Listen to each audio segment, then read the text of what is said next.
Welcome to Lake Placid, New York. We're in the Adirondack Mountains, upstate New York, a couple of hours south of Montreal, Canada, and 6 hours north of New York City. The Big Apple is dim and distant on the icy roads around here as we get ready to open the season for the Viessmann FIBT Women's Skeleton World Cup. Skeleton racing on Lake Placid's historic Olympic track. Martin Haven, and alongside me in the booth, US skeleton and bobsled slider Bree Schaff. Bree, what does this track hold for our athletes today? Ooh, this track can be a rough one if you don't know what you're getting into. Lake Placid is a workers' track. It is high action, short transitions, which makes it for a rough ride if you're not relaxed. It's a long start. Start does play an important role, as in all sliding sports. Coming into curve one, this is where you check your chin on the ice and make sure you're completely relaxed. Now heading into turn two, a lot of this track you can just let flow, except this spot right here, hammer that steer. You're going to take a hit on the left wall, but that's okay because it sets you up for turn four, headed into the Devil's Highway. This is where some say lights out. You are just rolling with it. Coming into turn 8 and now into turn 9. You want to set up a good early entrance into 10, and finally you can take a breath unless your face is buried from the G-force. Now you almost want to tap a left toe because turn 12 is notoriously hard in all sliding disciplines on this track. Chicanes, a little left knee is going to help you get through straight there. That's going to make or break our race today.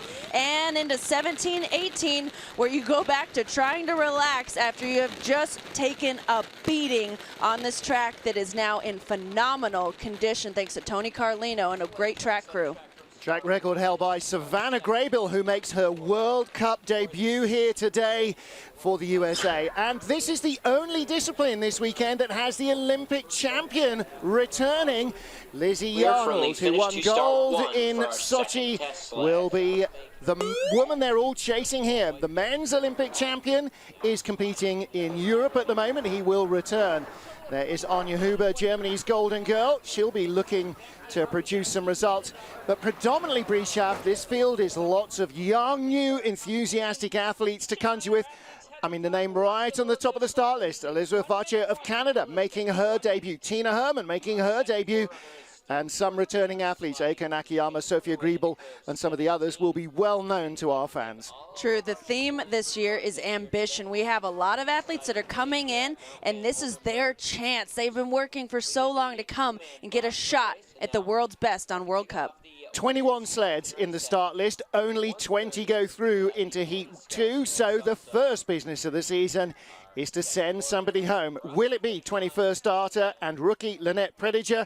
Will it be 20th starter and rookie Jacqueline Narracott, or one of the others? We've got, I guess, I didn't count them, but I would estimate at least a dozen rookies. Probably half the field have never been in a World Cup race before. Starting with a rookie and finishing this first heat with a rookie. That's the dog-eat-dog nature of the sport. First, you've got to make the cut to get into the deciding heat. Our Viessmann FIBT Women's Skeleton World Cup season gets underway here in Lake Placid with Elizabeth Vacher of Canada. She makes her World Cup debut on a Bromley sled. Richard Bromley is here to coach her. Kristen Bromley and Shelley Rudman are watching at home with daughter Ella. Great start, 5:35. That's a solid start for this track. Ooh, taking a tap that puts her late into 3, and now smashes the left wall, maybe a little bit early onto 4. The Canadians have more ice time here than other countries, but this track is in such phenomenal condition, she's having a tough time. Well, it is worth pointing out that although they're World Cup rookies, they're not brand new to the sport or to the track. You're exactly right. They've raced in the North America's Cup here. Oh, that was late. And in the 2 Canadian tracks in Calgary, where we are next week, and of course the Olympic venue from 2010 at Whistler. 1:14.6 as she shoots the chicane. That's 71 miles an hour. She's making her way to curve 19. Curve 19 will bury your face. That is one of the higher G-force curves on this track. Setting the pace with a 55.77. We have got ourselves some fast ice. Well, that is only 5,500ths off the all-time track record, and Savannah Graybill set that. It says here in July 2014. I think that might be the 7th of March, not the 3rd of the 7th, possibly. However, They had for the first time doing headshots a couple of days ago. between the curves. Wow, she is almost up above the ice there. That is a great demonstration of what happens if you miss the pressure spot in turn 12, and it is finicky. She flew there. Down safe, high mom. Next up is Tina Hermann of Germany. As you said, this is a field full of rookies. Last year's World Cup result, there wasn't one. She's never raced in World Cup before. You're seeing history made here with around half our field. First ever World Cup starts for these women.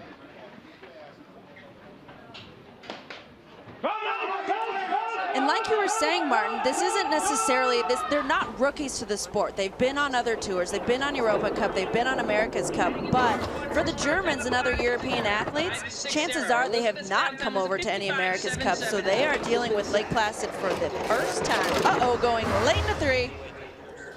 Well, the other element in skeleton is there is an intermediate step below World Cup but above European Cup and North American Cup. That's the Intercontinental Cup, and that is a more international tour, and that's your final step-off point to World Cup action.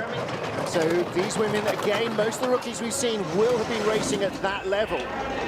And you do get a good amount of points. High again on the end of 12. You get a good amount of points on that Intercontinental Cup, and some use it as strategic to avoid the tougher tracks and still get points to keep your World Cup standing. Nevertheless, as in all sport, if you want to be the best, you've got to face up against the best, and that's where they are in the World Cup. 3,700s behind.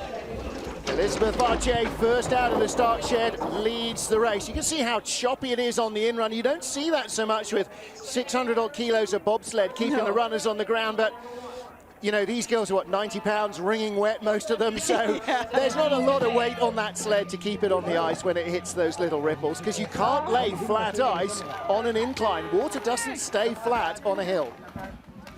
This is a great shot at Shady too. So high on the end. That's an indication of how she entered the corner. She hit all the pressure on the end and then drops out, goes into a skid. You can see her struggling to get it back there. The track is now clear from the finish to start number 1. Well, we've got rookies and we have the most experienced woman in the field, Eika Nakayama. Watched the games in Nagano, Japan in 1998 as a journalist and couldn't get away from the desire to partake in skeleton. She discovered it was going to be in the 22 games in Salt Lake City, coached by Miki Grunberger there, the coach for the smaller nations.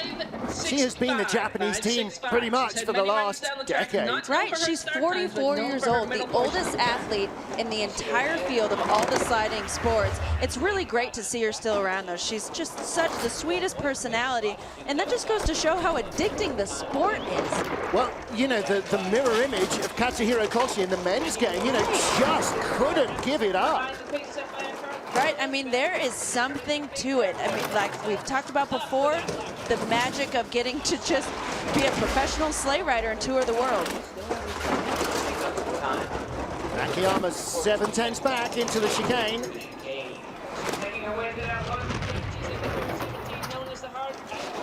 Oh, takes a hit going into 18. She's more experienced than that. That's tough. It's going to cost her time, but she was already pretty far back. 1.2 seconds back. As you said, she's in her early 40s. One of the oldest athletes, the oldest athlete, I believe, now. And so, in fact, we have coaches younger than her now, including Bree Schuff sitting alongside me. Oh, ouch. But, you know, if you can, why not? There's the take on 18. You don't see that too often. That means that she caught another pressure on the end of 17, rose up, and hit the entrance. She does a great job staying relaxed, though. 2/10 off the leader, Elizabeth Vache of Canada. And next to the top of the hill, Sophia Griebel. Well, she made her World Cup debut last year. She is one of the new young generation coming up behind Marion Thies, who's now moved on to other work, and Anja Huber-Selbach, as she is now, having got married during the summer.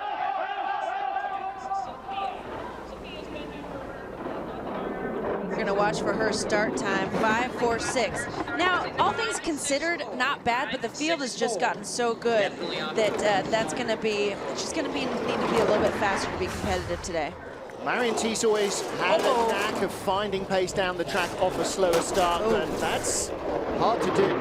I think what we're watching right here is a result of someone that spends a lot of time on German tracks where you drive. The mistake that most people make in Lake Placid is driving too much and not just letting it ride. Head up, you can see, you can see her discomfort. Oh, really high. When you see the shoulders separate from the sled, that's a sail. That is really poor aerodynamic form. Here the chin scraping on the ice, that's the chatter noise. Third place run for her, 56.34. So she's in front of Eiko Nakayama. At top of the track was horrible, more hits than Elvis. Who thought she got to Benham's Bend, and you can't rub that much speed off and still expect to have some at the bottom. No, especially at this track. You take some hits at the top and it's pretty much game over because your velocity's done. If you don't have the fastest start, even worse.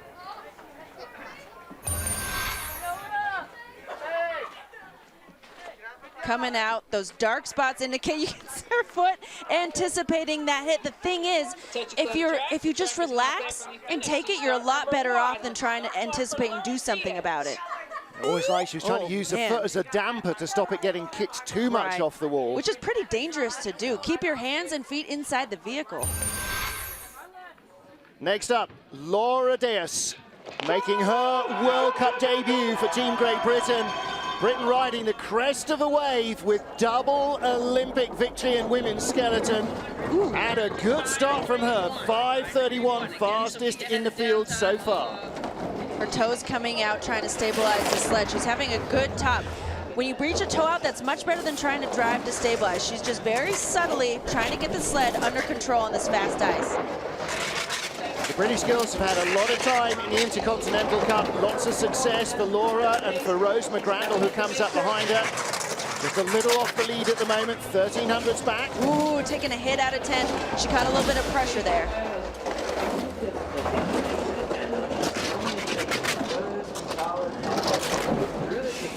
That's not bad. Kind of like in bobsled, it's okay to take those hits through there if they're very subtle and it keeps you straight. Again, you can hear lots of chattering, the chin piece of the helmet on the ice. That's all a little bit of drag that she doesn't need. And she comes across the line with a 56.57. It's a little bit of a curate's egg. Good start, untidy run. Plenty to think about. First ever World Cup slide. You can forgive half this field for being tight and nervous because it's a very different arena here with all the crowd, with the TV camera up your nose, than it is in any other form of racing in this sport. Which also goes to show how Lizzie Arnold was just such a phenom. She came in and was just a bubbly breath of fresh air. Now there is the smile. She is now starting to enjoy the moment. And that's the secret for getting the run already. Putting it behind her. Next up, from Great Britain, Rose McGrandle. Occasional World Cup appearances. Last time she was here in Lake Placid 2 seasons ago, watching the World Championships. They brought out a bunch of their young and aspiring athletes. New coach for the British skeleton team this year as well, Eric Bonotis, former US Olympian. Coached Australia last year, came over to the British team this year. Ooh, that's gonna put her late into 3. Oh no, her sled, when the sled points away like that, that means she's face down going into 4. You need height in 4. You want to let the sled rise up and then shoot it out. If the nose is pointed down, the front of the sled pointed away, that makes it really hard. You lose a lot of time, keeps her in the red. She's stopped fighting the sled now, quarter second back. Really skidding around. She's nervous. She was nervous at headshots. You know, may have been because she's so humble and is just here to slide. Does not like, say, the media attention side of this sport. Good speed, 1:14.9. Nobody quicker into the chicane so far. So what can she claw back from this? Can she get within a 10th of Elizabeth Vache, the leader? No! Horrendous run through the heart. Wow. This is a really, really impressive showing for Elizabeth Vache. 56.20 slide for Rose McGrandle. Great Britain, the only nation to have won a medal in every Olympic women's skeleton competition. 5-minute warning is to the end of men's part. gets a great shot of discomfort on the sled, trying hard to keep her head down as she's bouncing around a bit and just a little uncertain on a track that's foreign to her. Well, compare and contrast how tight and nervy and twitchy she looked with how relaxed the Olympic champion should look. Elizabeth Yarndall of Great Britain, the Olympic gold medalist from February in Sochi, a woman who won 7 races last year. No big deal. Yeah. And she will be the picture of relaxation. She is fast and so fluid. Look at the leg speed. She's lost nothing during the summer. 5.46, decent start. It's not so much about her start, it's her ability to relax on the sled. She is the most dominating force coming back on the FIBT Tour. Her and Noelle Pikus-Pace both had the most incredible ability to relax on ice. 1600s behind Elizabeth Vache, though. This is the Olympic champion versus the first-time sliding rookie. Now, Lizzie uses her experience to bring it back. This is where her weight, yep, and already in the green. This is where it's all going to pay off. And I think 1300s right now, it's going to grow. Despite those hits, her lead is going to grow because this is where all that velocity comes to fruition. Look at the form. You know, this is, it's like watching an ice skater. Yep. When they make it look that easy, you go, how can everybody else not do it? Well, it's just something special, and we'll see that from some of the best in every discipline here. Well, the Elizabeth Yarndall's machine rolls on. She won her last race. That was the Olympics. Is she going to win her next one? Well, maybe not if she falls off the sled. Coming down from Benham's Bend into the chicanes. Chin near millimeters off the ice. That is incredible. 117.2 kilometers an hour. So we hear a little ripple of applause from outside our booth as Lizzie stands up again. She slipped off the sled in the finishing area. I mean, this track is highly polished after a full week of World Cup luge last week and a full week of bobsleigh and skeleton this week. Anja Huber, during the summer, became Anja Huber-Selbach. Thank you for keeping your initial name, because otherwise all previous records would have vanished with a puff of smoke. As soon as you change your name, anything in your maiden name disappears. So, Anja Huber, former world champion, Olympic medalist. She's still the leading light in German skeleton.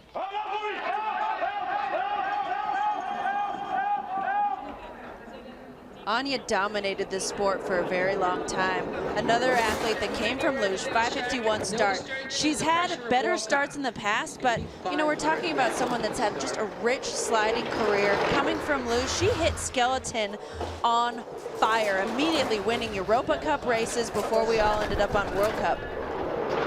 She's the world champion, but that was back in 2008. She was the silver medalist in the Vancouver Games behind Amy Williams. And her speed at the start is now starting to be a major problem for Anja Huber. She has to find more out of the track than most of her rivals. She's a bit behind. She just looks, oh no, that's gonna hurt. She's really unstable. My guess, she's either got a rock jacked up, which is the bow of the runner. That's faster in theory, unless you can't control it, because what's not faster is going sideways. 1:14.9, not bad speed. She's in 6th position though, 9/10 of a second off the lead. Now, those of you who are watching bobsled earlier would have seen the lead decided by hundredths of a second. That does happen in skeleton, and often positions are decided by hundreds, but right. You do get a lot more randomness in a skeleton slide, let's say. You do. This is a blind exit. You come out of 14 kind of hoping, a wing and a prayer, and if you put your left knee into the runner, that's going to steer it a little bit to hold yourself off the right wall, but if you take a chance and you don't steer there, then you're going to hit and skid. Austria's Janine Flock, 4th in last year's overall World Cup rankings. She had absolutely the standout season of her career last year, really came of age, and now the key is going to be to continue that momentum. Tallest athlete in the women's field, long, rangy limbs now that Noel Piker's pace is retired.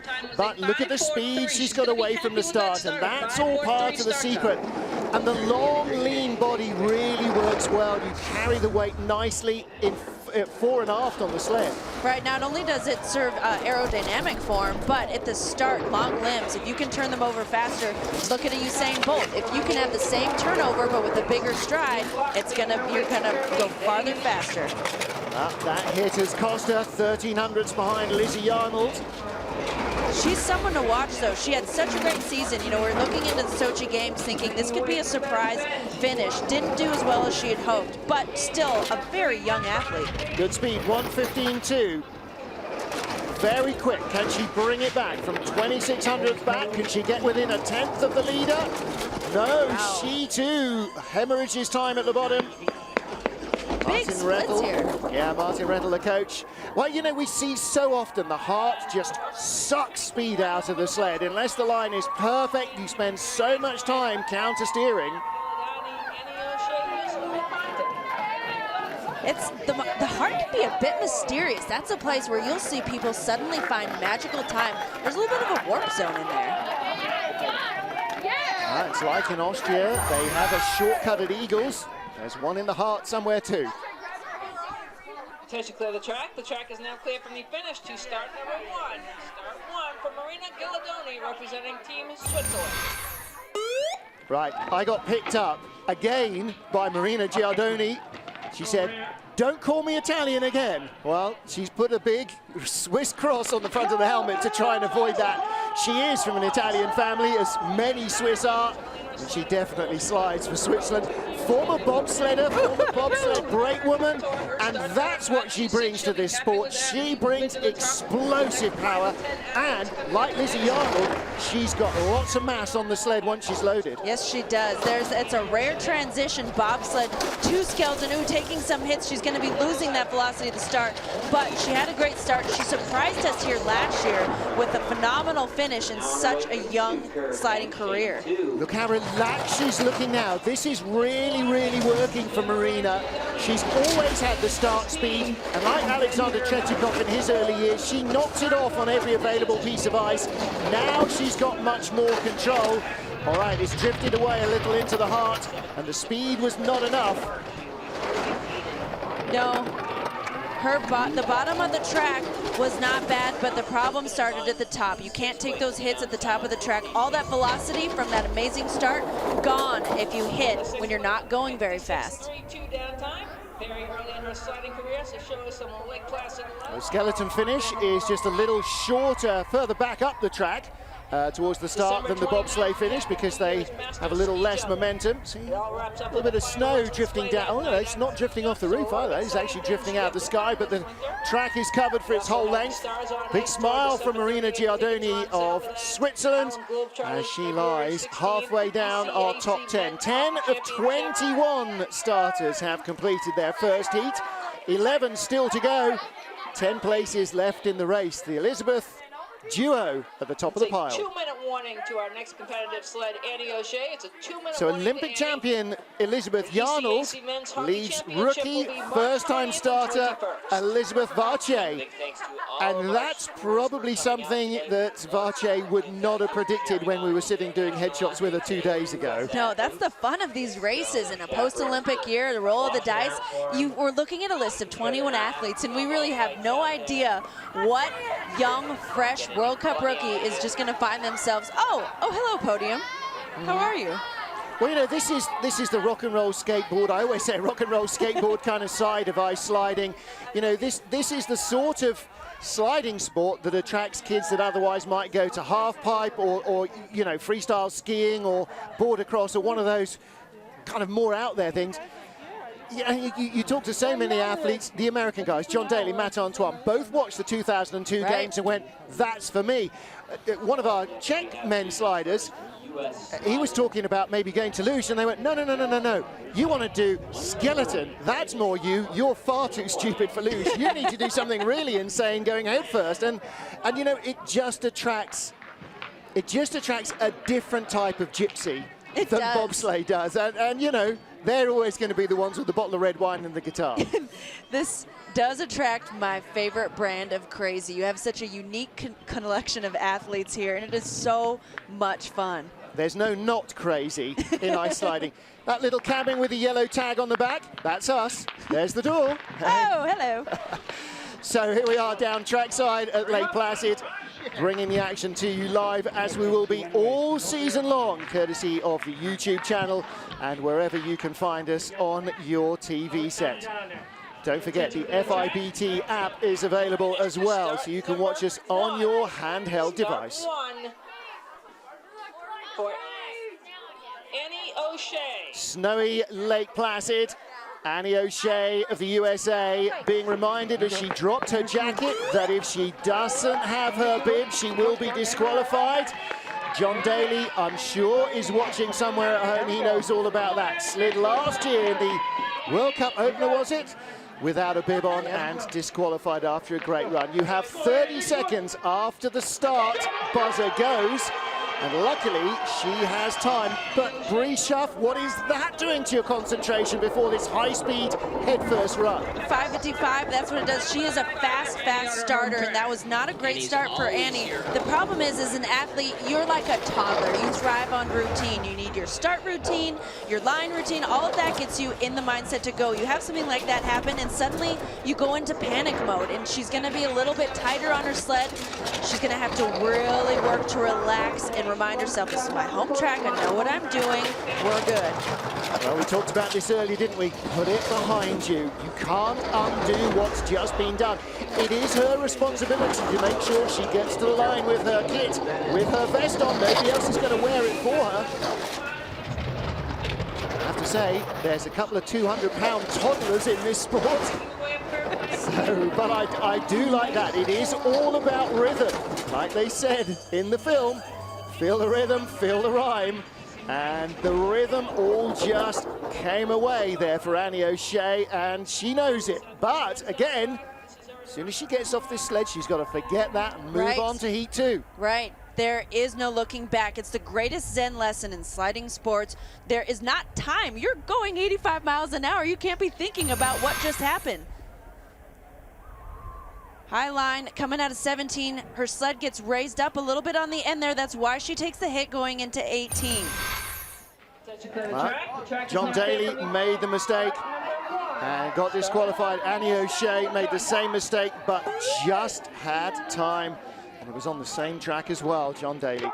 Now, Joske LeConte, one of many athletes who's really far too intelligent to be doing this stuff. The veteran Dutch lady is a policy former for the Dutch Motorcycle Federation during the summer, so she's got far too much smarts to be risking her neck headfirst at 70+ miles an hour. Like we talked about, that's my favorite brand of crazy. You have athletes with doctoral degrees, people that you think, what are you doing burying your face in the ice? But it is so addicting. You compete, you're sliding on ice for a profession. Uh-oh, really low on the entrance there. Steered too soon, got sucked up on the end. She's managing it, but this is just not going to be fast. She avoided the big hit, but she will have to have steered a lot to do so. And even though the runners are tubular, they're rounded like an ice skate. If they get sideways, they have a slowing down effect. Right, the least amount of control of all sliding sports is skeleton. You've got to steer it long before the corner and let the sled do the work. And Joske trying to catch up there. And that's the hard thing, is to get back ahead mentally of the sled when you've been dragged into the instant of trying to control a big moment. Oh yeah, and on this track with short transitions, once you get off rhythm, you're just a human punching bag. Really low, you should not be on the lower lines. She lipped it there. Oh, that's gonna bruise. Lipped it means she hit right up in the woodwork. No, that's right up on the woodwork that stops the sled literally flying out of the top, as would have been the case in the old natural tracks. Now, she didn't get to go to Vancouver, and she'll be hoping to do so this time. Takako Umakai from Japan. I do mean Sochi, not Vancouver, correct. Well done, everybody at home, for reminding me where the last games were. Our second Japanese athlete fair to say, an occasional World Cup slider rather than a regular over the last 2 or 3 seasons. Not that this is a fashion contest, but I have to say, I think these are my new favorite suits. The design is really cool. Spectacular. And you know, everything in Japanese design has some meaning. I don't know what the meaning is, but there is clearly a lot of thought going into it. They are quite the most awesome suits. Yeah, you've seen sleds in the past with a cat with its paw held up because that's good luck in Japan. Not just because they're fans of Hello Kitty. Right. 1600s behind. This is a good-looking run so far. Bearing in mind, there's half a second between first and third at the moment. She's in 7th spot. Ooh, a little low. You want to let it ride in Benham's Bend. Big skid off the chicane. That's going to cost you. It chases you all the way through the heart, that effort, that mistake. Essentially, if something looks off, this should be made, when you watch a Lizzie Arnold, it looks easy. So if you can pick something out with your eyes, then you know something's wrong. 11th place, just ahead of Eiko Nakayama, her teammate. So she's on the fringes of the top 10. That's not a bad run at all. That's why Mickey Grunberger was looking relatively happy with that. Through the chicanes, working to stabilize, broke into a big skid on the entrance, and that's why she looked so odd in turn 17 there. Her sled was pointed down going into the turn. You catch the G-force in such a weird way when the sled enters like that. Well, next up is our track record holder, Savannah Graybill, making her World Cup debut. So how has she got a track record? Well, by racing in the Intercontinental Cup and North America's Cup. It will have been a North American Cup at the end of the season in which she set that record.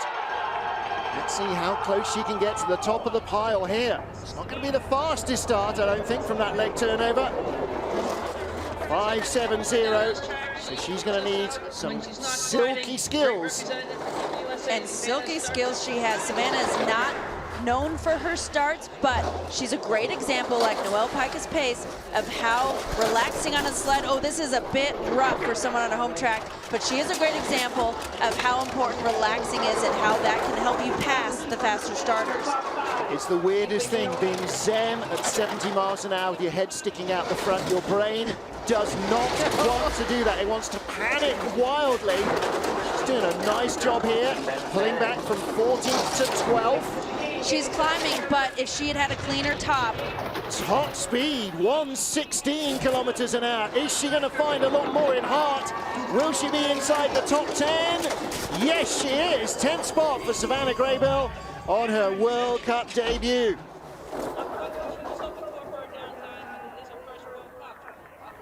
Normally we'd call that a fantastic World Cup debut, but you know, on her home track, Savannah was hoping for quite a bit more, especially for how well she did at the U.S. national team trials here this year. Well, if she's not tight, nervous, and overexcited, I'll be astonished. She's not human like Lizzie Arnold. Look at that, straight down the middle of the track in the first couple of corners. Everyone takes this hit, that's why there's that gouge in the wall. But what's important about that hit is we want to see the runners going straight. If you take that hit crooked, then you're going to break into a skid. It's okay, a parallel tap, that's fine. And then you hit there, this is a rhythm in the devil's highway. You take a hit before, and now your entire rhythm is off.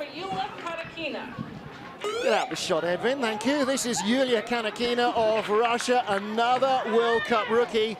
Where do the Russians find these athletes? Well, apparently now, not just track and field, they are now recruiting pianists and ballet dancers. Yes, you heard me, into their skeleton program. I'm not sure I've ever heard of a winter sport athlete come from the world of ballet, but the Russians have found them. And that's a great start. I mean, you don't necessarily correlate ballet with explosiveness, but if you think about it, a lot of those girls have hops, and that's where you're going to see in a skeleton start explosive power. Hops? Vertical jump, that's what in the States here. Jeté. You can't dance without being an explosive ball of muscle, and that's what translates here. That and the fluidity and the choreography. She needs experience. Of that, there is no question, but she's got to start, and she clearly has got hooked on the drug that is skeleton. It's such a beautiful correlation, too, to the best way to slide is you are dancing with the track. Just, really high on the end of 19. That, right now, will tell you her hands will be bruised. I've taken that hit before. Oh, it's a brutal one. Well, as has just been pointed out by our colleague Tim Singer, there was a time when Alexander Tretyakov had a start and he hit everything in the territory on the way down, and he's the Olympic champion. It helps you figure out what not to hit. You're checking it. Okay, that happened. Then you figure out how to take it back from there. That's great form. You can see that they have had a lot of time on a push training facility. Well, when you learn that hits hurt, you learn how to take less of them, like any quarterback. Lizzie Arnold, the Olympic champion, leads the field from World Cup rookie Elizabeth Vacher of Canada, Janine Flock of Austria in third spot. Next up is our second Austrian slider, a brand new name, Karina Meyer, no relation to Benny Meyer.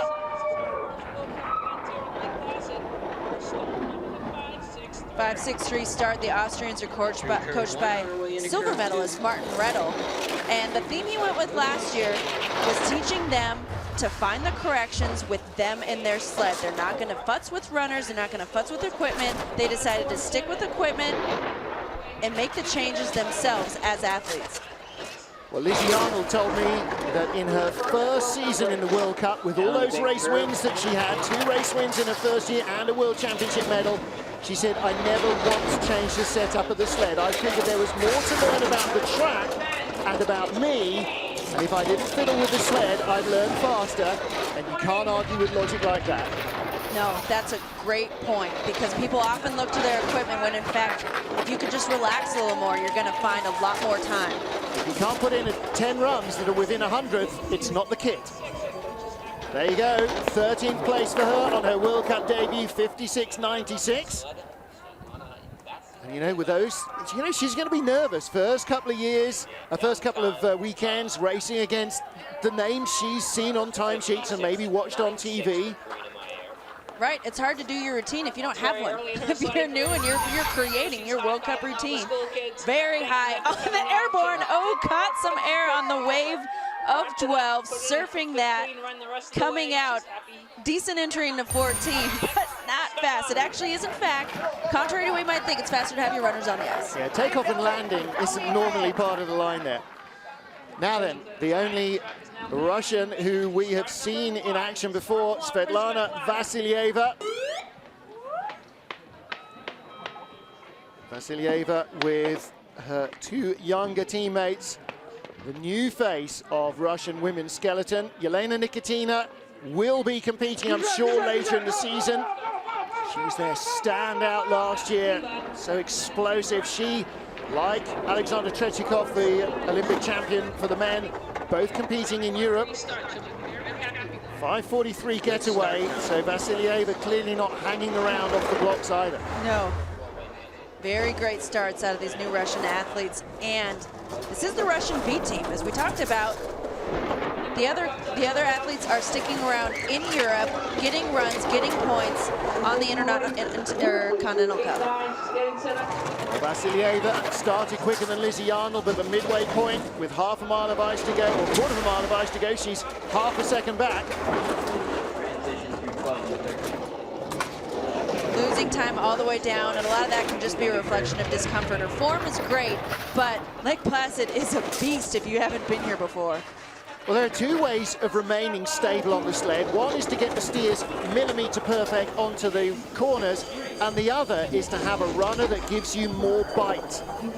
One is quick, and the other one isn't. Now, she looked great through the chicane there, but look how flat the runner looks. There doesn't seem to be a lot of bow in that. That means a big contact patch.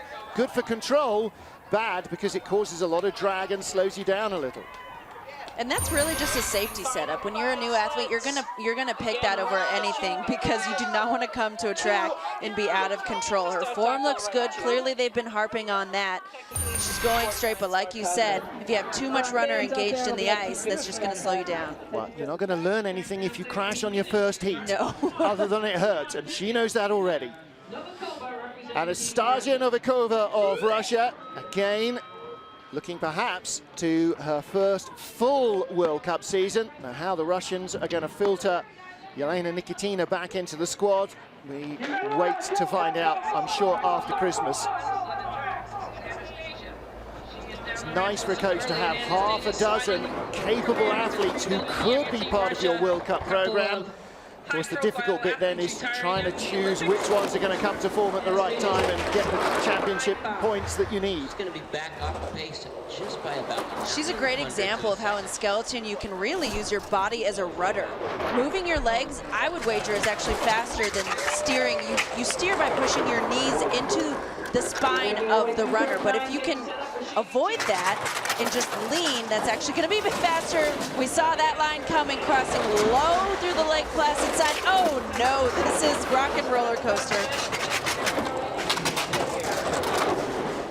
Well, you can see how close the shoulders are to the edge of the sled. There's no protection. You're not inside anything like you would be in a bobsled. So when you hit the wall, you hit the wall. And these girls and the men will come off this track very bruised down their shoulders and upper arms. And you can actually see how much slower she was going. It's rare that you can, without looking at a speed trap, that you can see she's going slower. So Novikova in 18th place. Teammate Kanakina in 17th. Svetlana Vassilieva in 12th, the best of the Russians. So if we're looking at a sled go through the Lake Placid sign that low, that means that the pressure is coming. So it picked her up on the end and dropped her out, nailing the wall. You need to ride it high, like the banking in Daytona, and dive out on the exit. Union flags and some more British fans there at the top of the track. This is Maddie Charney of Canada, another young lady making her debut in the World Cup.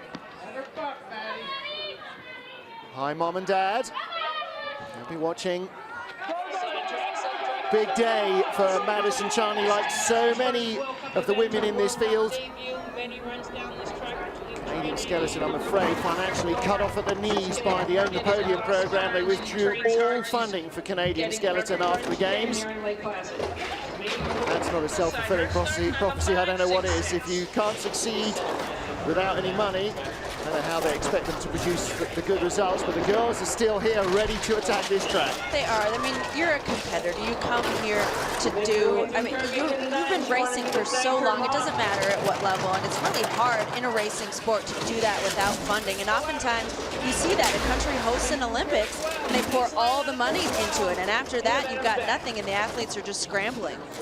She was 18th at the start. She's up to 17th place, 1:11. The greatest speed. We've seen up to 1:16 there. She's a bit uncomfortable on her sled, sitting up high, and that's really going to slow her down.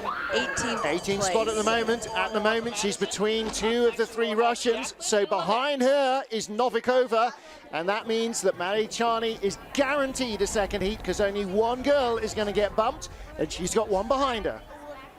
You know, and it's the first job. It is the first job. Make the cut. Step one, make the cut. That left toe right there, trying to keep her off the right wall. Clearly she was taking some hits there this week. You see her swiveling the hips, shifting the weight there over the runners. So there is Maddie, lots to think about for the second heat, and there the green is back already.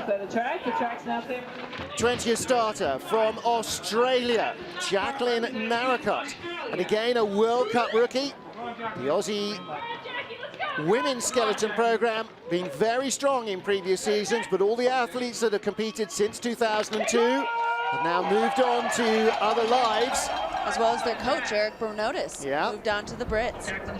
So Jacqueline Narracott makes her World Cup debut. They had such a strong team in the past with Michelle Steele and Emma Lincoln-Smith. I remember when all those girls came out with Terry Holland coaching them, learning to slide in all these different colored banana suits. It was great. And then you see them podiuming in such short time. Their learning curve was incredible. The Australian Institute for Sport targeted skeleton as a sport in which for relatively small money you could produce a big bang for your buck, and they really did. Oh, 20th place at the moment. Really tight on her sled, sitting high, a big sail, and not only when you're tight is that bad for aerodynamics, but it's going to make you unstable. It makes it harder to control. At the moment, she is behind Novikova of Russia. She needs to find a little bit of pace in the heart, and she doesn't. So she's in 20th place. Well, looks like Eric is still keeping an eye over the Aussie Icebirds. That's heartwarming. Well, you know, it's hard to break those ties. Yes, he's working with British Skeleton, but there's not too much to look after when there's Jacqueline here representing Australia on her own. You might divorce a spouse, but you don't divorce your kids. That's great that he's still looking after him. Just about 20 minutes out for the men's skeleton race again. Just about. Going late into Benham's Bend. It was just a tough run to recover from. But as you can see, she's here to have fun. 20 sleds down, one remains. No pressure on Lynette Prediger then. She knows that she starts 21st, and she has to bump somebody from the race to get in herself. The Canadian making her World Cup debut, trying to make the cut and go through into Heat 2.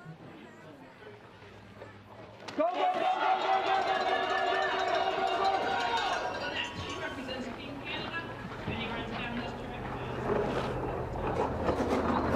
580, that's a tough start time. We have seen mostly 540s at this level. We should be seeing starts in the 530s and 540s. Well, listen to the sound of the sled on the ice. You can hear the hollow rattle of the concrete channel.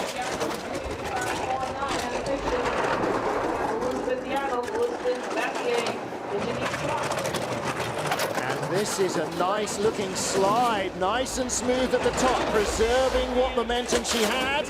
Is that the commentator's curse giving it away? She's into 17th, she's into 12th place, Lynette Prediger. 1:14.3 is very good speed. It's great speed. She did a good job bringing things under control in the chicane. 12th, 11th place out of the chicane.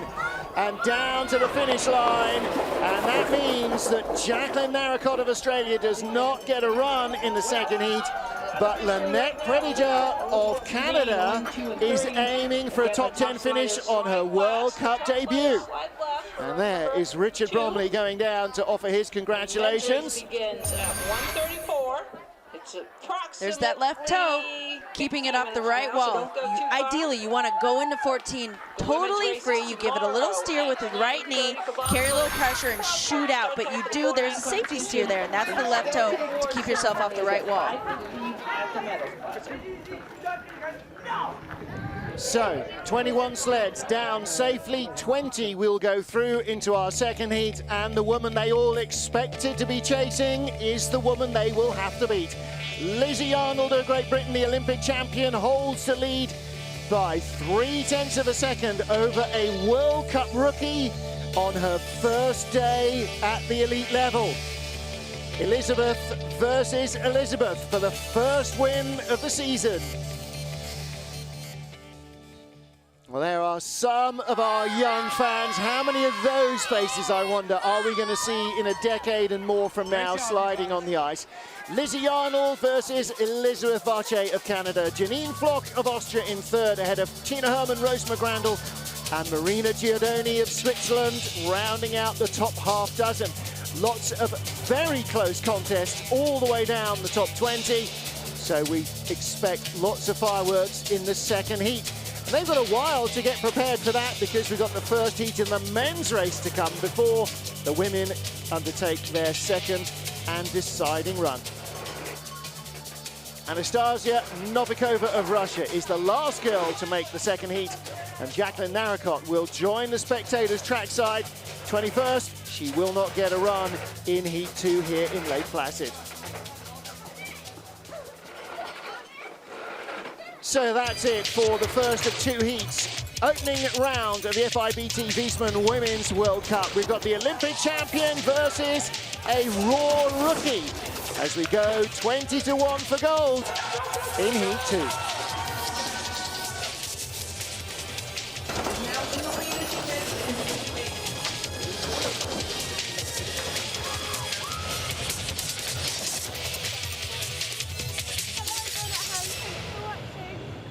You okay?